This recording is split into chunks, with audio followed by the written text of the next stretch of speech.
کہ جلدی سے آئے، پتہ نہیں کیا ہو گیا۔ جب وہ لوگ آئے تو خالہ بے ہوش پڑی تھیں۔ انہی کے محلے کی ایک خاتون تھیں جو قرآن پاک پڑھاتی تھیں، بڑی نیک خاتون تھی اور وہ جنات کا دم بھی کرتی تھیں۔ وہ خاتون برقع پوش تھی اور وہ فوراً آئی، وہ پردے میں رہتی تھیں۔ انہوں نے پانی کا ایک گلاس مانگا، پانی دم کر کے خالہ کے منہ پہ چھینٹے مارے اور کہا کہ 2-3 گھونٹ ان کے منہ میں ڈال دیں۔ جب ان کے منہ میں پانی ڈالا گیا، تھوڑی دیر کے بعد خالہ اٹھ کر بیٹھ گئیں۔ تو وہ جو خاتون تھی انہوں نے یہ کہا کہ آپ کے اندر ایک جنی آپ کے جسم میں داخل ہوئی، آپ کو پتہ نہیں چلا۔ خالہ نے ان کو ساری بات بتائی کہ اس طرح سے صبح میری نیبر آئی تھی، ہمسائیں آئی تھی، تو مجھے دیکھ کر چیخیں مارنے لگی اور کہنے لگی آپ کے پیچھے کوئی بھیانک چہرے والی عورت بیٹھی ہے۔ اور وہ عورت اتنی خوفزدہ ہوئی کہ دوبارہ میرے گھر نہیں آئی۔ اسی ٹائم وہ کمرے سے آواز آئی چیزیں گرنے کی، میں ڈر گئی اور میں نے اپنی امی کو بلا لیا اور پھر نانی اماں نے ساری بات بتائی۔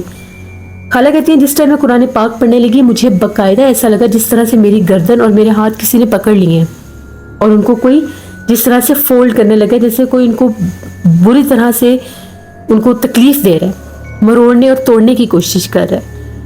انہوں نے کہا کہ آپ کے جسم میں ایک جنی اس وقت موجود ہے، آپ نے یہ قرآن پاک کی آیت پڑھتے رہنا ہے۔ خالہ نے پھر پڑھنے کی کوشش کی، جیسے جیسے وہ پڑھا رہی تھی خالہ کو اتنی جمائیاں آ رہی تھی، ان کا منہ عجیب و غریب طرح سے کھل رہا تھا جیسے جبڑے کی ہڈی ٹوٹ چکی ہے۔ ان کو دیکھ کر خوف آ رہا تھا۔ اسی سارے شور شرابے میں ان کے شوہر بھی گھر آ گئے، بچے بھی آ گئے، وہ بھی دیکھ کر ڈر گئے۔ تو اس کے بعد میری خالہ اس گھر میں صرف 15 دن رہی تھیں، کیونکہ خالہ کہتی ہیں کہ ان کو ان کی ہی شکل کی، ان کے ہی چہرے کی ایک عورت نظر آتی تھی ان کے اپنے ہی گھر میں، جو اتنی بھیانک ہوتی تھی جس کو دیکھ کر خالہ کی جان نکلنے والی ہو جاتی تھی، اور جس دن خالہ جو کپڑے پہنتی تھی وہ اسی روپ میں نظر آتی تھی۔ اس کے بعد جب انہوں نے وہ قرآن پاک کی آیت کا ورد رکھا تو وہ دوبارہ ان کے جسم میں تو نہیں آئی، لیکن بچوں کو نظر آتی تھی۔ بچے بھی ڈر جاتے تھے اور اپنی ماں کے قریب نہیں آتے تھے، یہاں تک کہ میری خالو نے بھی خالہ کے روپ میں اس مخلوق کو دیکھا۔ خالہ کچن میں کھانا بنا رہی تھی تو وہ کہتے ہیں کہ وہ کمرے میں آئیں اور آ کر الماری کھول کر کھڑی ہو گئی۔ جب خالو نے ان سے پانی مانگا تو انہوں نے پلٹ کر دیکھا تو ان کا چہرہ بہت بھیانک تھا۔ خالو ڈر کے باہر بھاگے تو خالہ کچن میں کھانا بنا رہی تھیں۔ ان لوگوں نے پھر وہ گھر چھوڑ دیا۔ میں نے جب یہ ساری باتیں سنی مجھے اس کی باتوں پر بالکل بھی یقین نہیں آیا۔ میں نے اسے کہا کہ میں اسے کیسے مان لوں، میں نے آج تک زندگی میں جنات کو نہیں دیکھا، کیا تم نے دیکھا ہے؟ اس نے کہا کہ ہم لوگ خالہ کے گھر گئے تھے، وہاں پر جاتے ساتھ سر بھاری ہونے لگ گیا اور ان کے گھر میں ایک عجیب و غریب بدبو تھی، اتنی صفائی کے باوجود بھی تھوڑی دیر کے بعد وہاں پر بیٹھنا مشکل ہو جاتا تھا۔ ایک دوست تھا ہم لوگوں کا، ساحل اس کا نام تھا، اس نے کہا اگر تمہیں یقین نہیں ہے تو تم چوکھنڈی قبرستان جاؤ، وہاں پر بہت زیادہ جنات ہیں۔ کہتے یہ ہیں کہ رات ہوتے ہی 550 سال پرانی وہ قبریں جل اٹھتی ہیں، گرم ہو جاتی ہیں، ان میں سے آگ نکلتی ہے، بظاہر لگی ہوئی نہیں، وہاں کا ٹمپریچر بدل جاتا ہے۔ بہت سے لوگوں کا یہ کہنا ہے کہ وہاں پر جنات اس حد تک موجود ہیں کہ اس جگہ کا درجہ حرارت ہی بدل جاتا ہے۔ تو میں نے ان لوگوں سے یہ کہا کہ ٹھیک ہے مجھے ڈیئر دو، میں قبرستان جاؤں گا۔ اب وہاں پر رات کے بعد جانا منع تھا۔ بہت سے لوگوں کے ساتھ پرسرار واقعات وہاں پر بھی ہوتے تھے، کیونکہ وہاں پر قدیم پرانے زمانے کی قبریں ہیں، 550 سال پرانی قبریں، اور ایسی قبریں جو اتنی قدیم پرانی اور پرسرار ہو چکی ہیں، اور وہ قبرستان بھی اتنا ہی پرانا، اور وہاں کے سبھی لوگ کہتے ہیں کہ وہ قبرستان آج سیف زدہ ہے۔ اب ان لوگوں نے مجھے ڈیر دے دیا اور میں نے وہ ڈیر لے لیا۔ سردیوں کی راتیں تھی، ویسے بھی بڑی سنسان ہوتی ہیں۔ کل کا دن جو تھا مقرر ہو گیا، کل رات ہم لوگوں نے چوکھنڈی قبرستان جانا تھا۔ ہم لوگ 5 لڑکے تھے ایک گاڑی میں، تقریباً رات 12 بجے، 12:30 پونے 1 بجے ہم لوگ نکلے، چوکھنڈی قبرستان پہنچے۔ اب یہ لوگ جو تھے یہ سب لوگ گاڑی میں تھے اور مجھے اکیلے کو قبرستان میں جانا تھا، اور مجھے وہاں پر گزارنا تھا پورا 1 گھنٹہ۔ اب وہاں پر 1 گھنٹے میں اگر مجھے کچھ نظر آتا تو میں یقین کر جاتا کہ وہ نظر آتے ہیں اور اپنا آپ ظاہر کرتے ہیں، اور اگر نہ آتا تو میں وہ ڈیر جیت جاتا۔ اس طرح کی ہم لوگوں کو مجھے وہ ڈیر ملا تھا، میں چلا گیا۔ اب جیسے میں نے بتایا کہ وہاں کے دروازے گیٹ بند ہو جاتے ہیں، بڑی مشکل سے جیسے کیسے کر کے قبرستان کے اندر داخل ہو گئے۔ وہ باہر تھے، بالکل ویرانہ